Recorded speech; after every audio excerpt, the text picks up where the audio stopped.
गाना को मिक्स किया है जियालाल मरावी तनाजा भरा डोला वाले।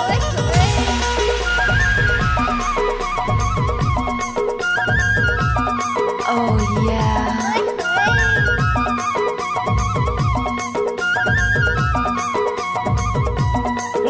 हाय परोसन ज्यादा माया ज्यादा माया हाय परोसन ज्यादा माया ज्यादा माया गलिया में मिले चिकन छैली रे माया के मारे गलिया में मिले चिकन छैली वो माया के मारे बोल पा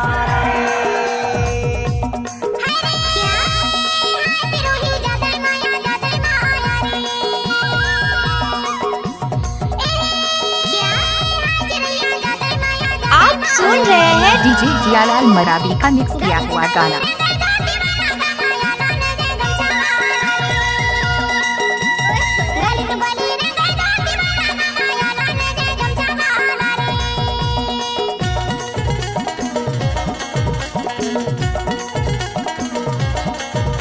चल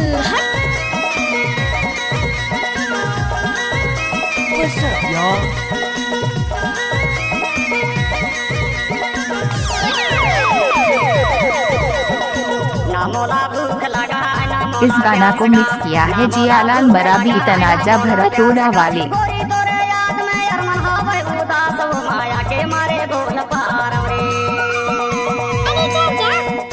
गलिया में मिले चिकन छैली रे माया के मारे बोल पार रे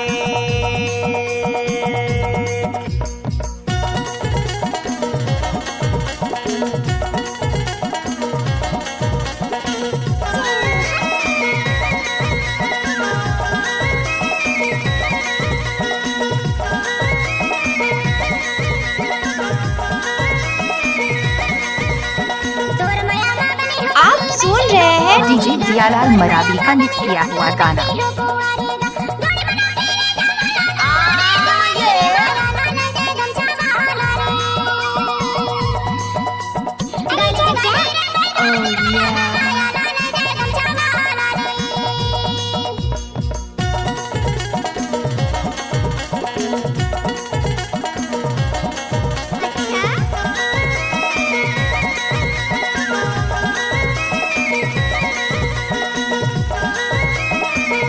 गाना को मिक्स किया है जियालाल मरावी तनाजा भरा डोला वाले। बोली बानी नहीं मिले आज दिल के बोली बानी नहीं मिले आज फिर नहीं मिले जोड़ी जिंदगी के राज वो माया के मारे बोल पार रे गलिया में मिले चिकन छैली रे माया के मारे बोल पार रे गलिया में मिले चिकन छैली रे माया के मारे बोल पार रे गलिया में मिले चिकन छैली रे माया के मारे बोल ओहो हाय परोसन ज्यादा माया ज्यादा माया ओहो हाय परोसन ज्यादा माया ज्यादा माया आप सुन रहे हैं डीजे जियालाल मरावी का मिक्स किया हुआ गाना।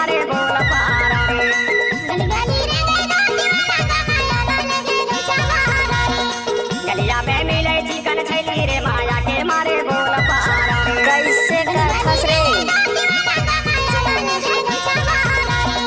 गलिया में मिले चिकन